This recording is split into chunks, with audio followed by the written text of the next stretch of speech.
And so when you have something good, something that you know exactly who this can help and how to help them with it, you sell. You sell your heart out. You sell that thing. You sell that thing. Hello, everyone. My name is Ona, and this is Wealthy Weirdos, the podcast where we talk about how the weirdos, the outcasts, those who think differently and move differently through the world come into their wealthiest timeline doing what they love. Okay, y'all, today we need to talk about sales. Super important topic, especially for the wealthy weirdos out there. We need to understand what sales actually is and how it can be a really positive thing, a really aligned thing, something that you enjoy, something that you can do like you breathe, right? Rather than it feeling like this separate thing that sucks, that you're like, oh, why can't someone just sell for me? Or like, why does selling have to exist at all, right? A lot of people have that kind of tense relationship to sales. Um, or they like don't know why sales are happening when they happen and why they're not happening when they don't happen. And there's a lot of information out there. There's a lot of good resources, but I want to like just dive into it a little bit from my perspective. And for those of you who are listening, I trust that this is really going to resonate, that you're going to have a new relationship to sales after listening to this episode, okay? Because this is just so important. So, how I like to think about sales is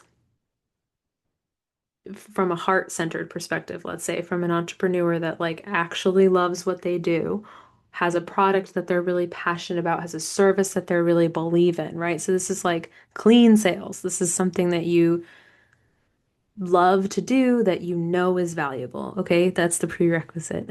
Okay. Then by that definition, sales is being visible in the genuine embodiment of what you have to offer and then skillfully communicating the value that is actually there to people who already want to invest like in your solution, right? Who want what you have to offer. You've got to skillfully communicate that that value is actually there to these people by being visible in the genuine embodiment of it and in connecting with them, speaking straight to this person and where they're at right now. Sales ultimately is connection. It's a connection based thing. And it's it's happening all of the time, not in just this like capitalistic whatever, like negative way that people maybe think of it. It's part of like decision making. And when you have something good and you have something valuable, it's your duty to sell it. Like, if you don't sell it, you're just doing it a massive disservice. Like, somehow people think that, selling is bad or that it's like convincing or that it's cheating or whatever, and it's really not. It's kind of like saying, oh, yeah, I have this like really amazing, like, let's say you found this new plant that just like heals all kinds of things in the body, like just heals inflammation, gets rid of chronic pain, makes people feel better, whatever it is. Okay. Or maybe it just like, maybe it's like a magical plant that just like stops all migraines and nobody's ever going to have migraines ever again. No more migraines in the world because of this like special thing we found and migraines cease to exist. And, but you don't sell it. Like it's just there. And that's that. Nobody ever sells it. Nobody ever does any selling around it. There would just be so many people out there who have no idea that this exists. And then if they do find out about it, they maybe don't trust it or don't know where to get it or don't know how to take it properly. And they don't know if it's gonna work for them or if there's side effects or anything like that. Like they're just completely ill-informed. And if they even know about it to begin with, because nobody is selling it. I think people get stuck because there's so much of sales in our society that we don't like, right? Especially talk about, prescription medication being something that people need and then can't afford, right? So we think it gets a bad name. Like, whoa, if we would want the migraine plant to be free. Okay, fine, it's free. You still have to sell it. Like people conflate money and sales and they're not the same thing. So let's say the migraine plant is um is like priced very fairly, and then maybe if you qualify you get it for free, whatever, this is like available to people. It doesn't remove the need to sell. The need to sell is still very present. You have to sell things that are free. You really, really do. I know. And I feel like this is a point that a lot of people don't understand or don't fully realize, that they think they only have to sell something if it's money or if it's more money than it should be. And so there's this like instant skeeziness that people feel around it. Or it's like, no, no, no, no, no. This can be free. This can be the deal of the century. In fact, this should be, if you whatever you're selling should be something that you're 100% in integrity with, that you did price in a way that feels good. Now, pricing is a whole other discussion because maybe you have all kinds of stuff around that where you're prone to overworking yourself or thinking you need to charge very little in order to be fair, but then you're not making enough money, and in turn not getting enough rest and nourishment, and in turn not doing as good of a job and not giving as good of a service because you're not well provided for. And then what are you selling? Because your product and your service has gone down in quality because you're unwilling to price it appropriately. Okay, that's a whole other discussion. Okay. But pricing aside, okay, it could be the deal of the century. Like, oh my gosh, this is gonna solve all migraines, and literally you can get it for $5 once, and your migraines are healed for life. Like, let's just say that's what it is. You still have to sell it. You really do. I'm so serious. So it's easier to sell because you're like, this is the best thing since sliced bread. Like, this is amazing. Your migraines are going to be solved for your entire freaking life. Like, everybody needs to know about this thing. We need to get this thing out there. We need to make flyers. We need to name it something cool. We need to like get this in every store. We need to get on YouTube and talk about it, and have people share their experiences and share how their migraines have been solved. Like you would almost feel like it was your duty, especially if you were somebody who's like struggled with migraines yourself and then you found this and now you're like, I need to get the word out there. I need to, show people what's possible. I need to document these instances of people's whole life getting turned around and make sure that other people know about it. That is selling. That is what's happening right there. That is what's going on. Okay. And all of that needs to be applied to what you offer in your business. And so, what a lot of this comes back to is how into your offer are you? Do you think it's the best thing since sliced bread? Because a lot of times this is where the wobble is, because we might not be so sure. Oh, I don't know. Because it's very, especially when we're heart-led, or so, meaning we're selling something that like we care deeply about. This is like a calling, right? This is something we're like, oh, this is my life's work, right? It feels very personal because it is personal in so many ways, right? So it can feel hard to get out there and sell because it's so close to us. It's like, I don't know, like I'm gonna be rejected, I'm gonna be turned down, I'm not gonna be chosen, or I'm gonna be abandoned or whatever. Like it triggers all of those things. And so it gets really muddy. And that's why it feels like it's easier to sell something else. Like I've had clients who have sales backgrounds, who have marketing backgrounds. I've had clients who already have had a six-figure business, and yet they have trouble selling their like close to their heart, big heart-led offer because it feels personal. It's like, "Ugh. Is this the best thing since sliced bread?" Because then I'm kind of saying that like me and my inherent gifts are the best thing since sliced bread, and that seems pretty crazy for me to say, right? Like that's what comes up in the being, in the body, and you're like, it might not even all be conscious, okay? But it starts to feel a little bit like, I don't know, is this good enough? Is this good enough? And this is where the dance comes in, the dance of always improving and getting better and doing your very best with the audacity to claim that right here, right now, exactly as you are, is the best thing since sliced bread for the right person. And that's where it starts to get important that you know who you're talking to because and that was the last part of the my sales definition that I forgot to include. You're skillfully communicating the value that's actually there to the person that will benefit most. And this is really important because you, whatever you it is you do might not work for everybody, and that's okay. And so you want to have a good sense of who is the person that's going to benefit.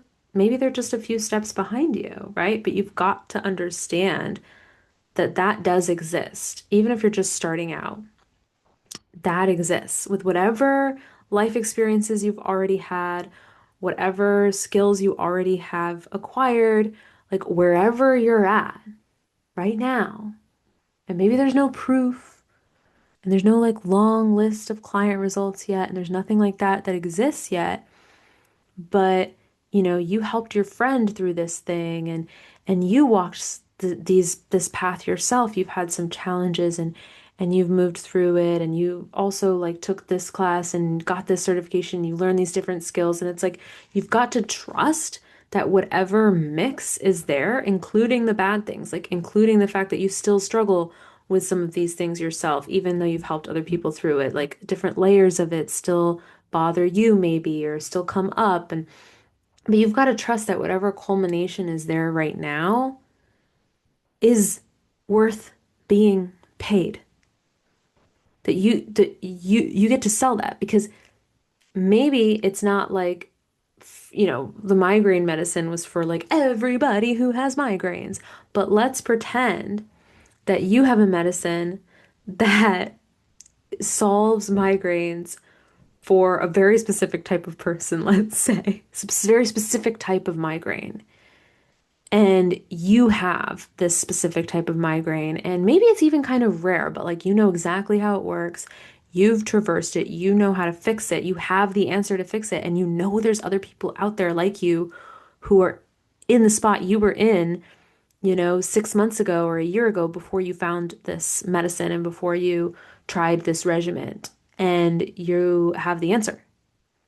So you can still sell, and you're going to sell your freaking heart out, and you're going to be specific about who this is for so that they know, oh, that's for me, right?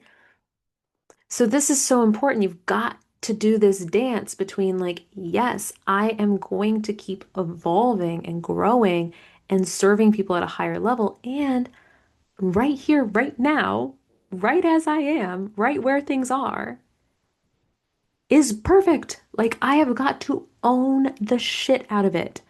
Like I am the best thing since, even though I know I'm going further and higher, still, right here, right now, I see who I am right here, right now. I'm not claiming the future version of myself.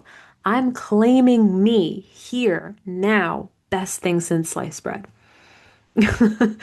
Like the product as it stands, the service as it stands for the right person is it.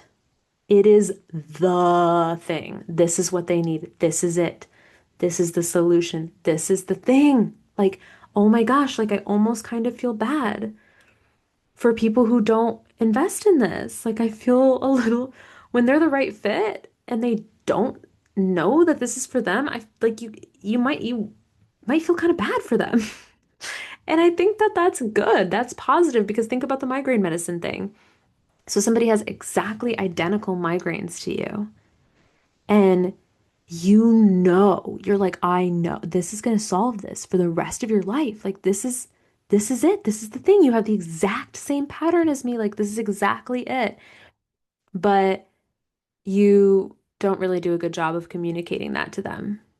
Maybe you're kind of like, well, yeah, I mean, like it worked for me and I don't know, like I think you should try it, like it's good. Like I'll send you I'll send you like a brochure with it and you know, I'll give you your next dose for free maybe because like I think you should try it and it's kind of like wimpy and apologetic. And she's like, "Oh, okay, yeah, yeah, yeah, sure." And then she never ends up taking it. She never ends up actually trying it. Maybe she even buys it from you but doesn't actually try it. You didn't sell her. You didn't sell her. That's why you also have to sell free things, otherwise they don't do it. They're just like, okay, sign me up, and then they don't watch it. Or maybe they don't sign up at all, right? You didn't sell her the migraine medicine, and now you realize, oh, that's kind of on me. Like I didn't do a very good job with that. You sell, doctors sell, acupuncturists sell to their patients. I learned this when I was an acupuncturist. Nobody like said it in these words, but from my own experience, I realized it because I was treating a patient who had sickle cell anemia and she had like stabbing pain all over her body sometimes when she would have like a pain episode. It's 10 out of 10, like really extreme pain. And I had done a lot of research about uh, beets and other dragon fruit and things like that. I was looking on Reddit, and there was a lot of people talking about how, it didn't solve it completely, but that by incorporating beets into their daily diet, because also this woman didn't eat meat or anything like that, so it's like a lot of like diet things making her sickle cell worse.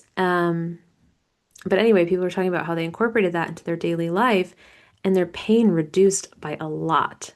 And the frequency of the pain episodes went way down, and they were like, stick with it.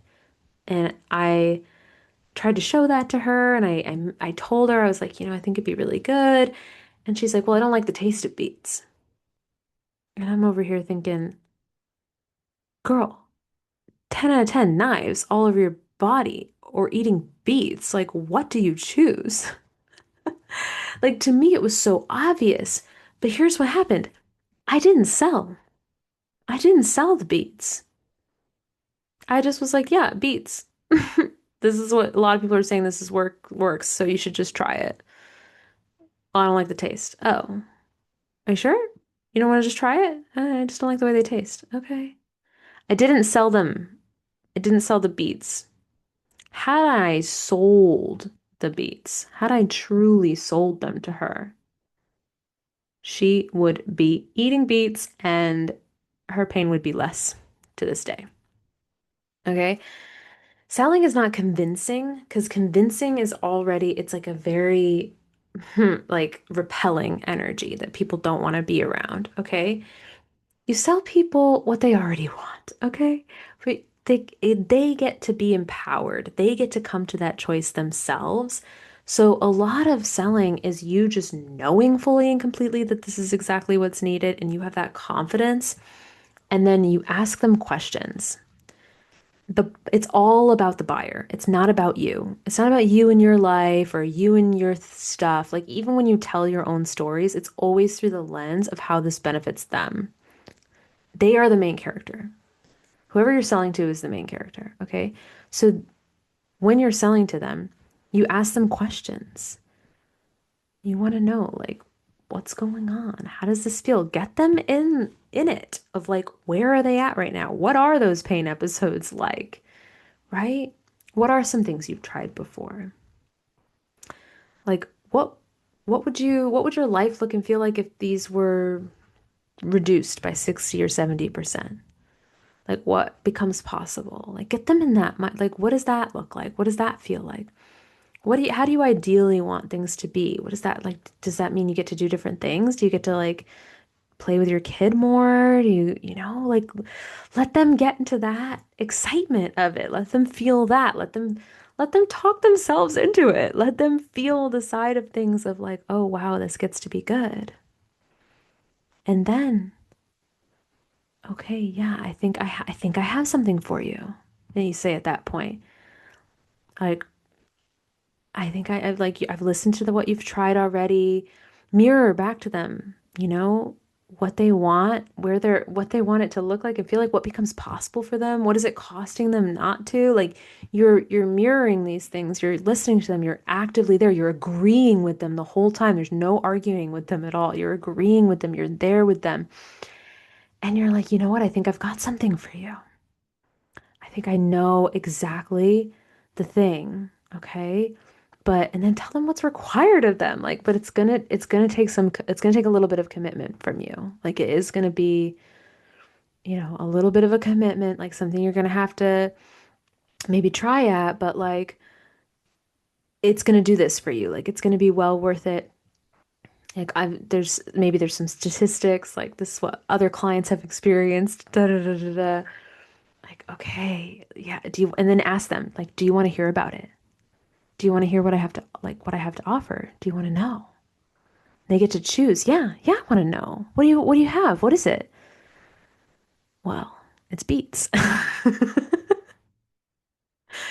It's beats. That's what it is.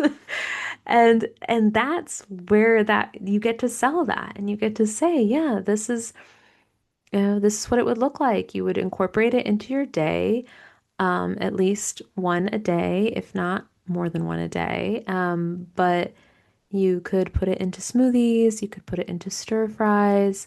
Um, but I would recommend like give them a game plan. So like what this would look like is, you buy this many, like, and you can ask them questions along the way. Like, so like would it be doable for you to at the beginning of the week, like whenever you go grocery shopping, if you bought like let's say starting off like 7 beets and throughout the week, like one meal per day, you chop it up very small or you blend it and you incorporate it somehow into that meal, into one meal per day. Is that something you could do? Well, I don't know if I could do all that. Okay, all right. Well, so what if you started with 3 a week and I could give you some recipes to try. And if one of the recipes really resonates, maybe we can incorporate that recipe daily as we worked up. Okay, that sounds good. Like maybe I could do that. Me, I'm selling them. I'm selling the beats. But do you see how me selling those beats to her is a conversation that is mostly about her and where she's at and where she wants to go and what that feels like, allowing her to connect to her feelings, allowing her to connect to what's really true for her and what she really wants, and then really working with her on it of like, okay, how can I serve you best? Like, what is this going to look like for you? How can we make this work for you? And then maybe even throwing in a surprising bonus. Like, why don't I give you some? I actually have some really good recipes that totally hide the taste of beets, like easy stuff. Like maybe we could just make this like a fun smoothie that you have once a day at the beginning of the day or at the end of the day, whatever. Like work that I'm working with her, I'm creating something with her. This is just what it is to be a good care provider, right? But it's also sales. It's also sales. It's not just mumbo jumbo when people say selling is service. It's really not. It's not just mumbo jumbo. There's actually something to it. It's connection. It's saying, okay, here's where you're at, here's where you're going. All right, here we go. Like this is what I've got for you, right? And it can evolve, right? Your sales process can evolve, everything can evolve, but the basics of that is something I don't want anyone to bypass because it's it's part of how we make a better world. I'm just going to say that straight up. It is. Like I think we think of it as so evil, like oh, they're selling us Coca-Cola and they're, selling us drugs that hurt us. And like all of that's true, but it's also an acupuncturist selling beets to her sickle cell patient. Like you're always going to be influenced. No matter what, like your brain is being influenced. No matter what, you're buying things. Even if we lived in a freaking barter system and there was no money, you would still be making decisions. You'd be making decisions about how you spend your time, about what you put your resources into. There would still be selling. You can't escape it. They're still selling. And the selling going on has a lot to do with how you're choosing to invest. Your not just your money, but your time, your focus, your attention, your energy. You're investing all of that. All the time you're choosing what to invest that in. And you're being influenced as to how to invest that. And so when you have something good, something that you know exactly who this can help and how to help them with it, you sell. You sell your heart out. You sell that thing. You sell that thing. Because it's happening no matter what. You're influencing no matter what. Like all of this is already happening. It's just about bringing your consciousness to it and more intentionally connecting with people, more intentionally understanding, okay, if I just tell somebody that this is great, do it, it's probably not going to land. But if I really connect with them, then it will. And they can make an informed and empowered decision. Because if after all of that she still said no to beats, that's fine. But at least I sold. And she was a hell of a lot more likely to say yes. So, this is why sales matters so much. I hope this gave you some more depth and insight into sales. And I'll see you next week. Okay, bye.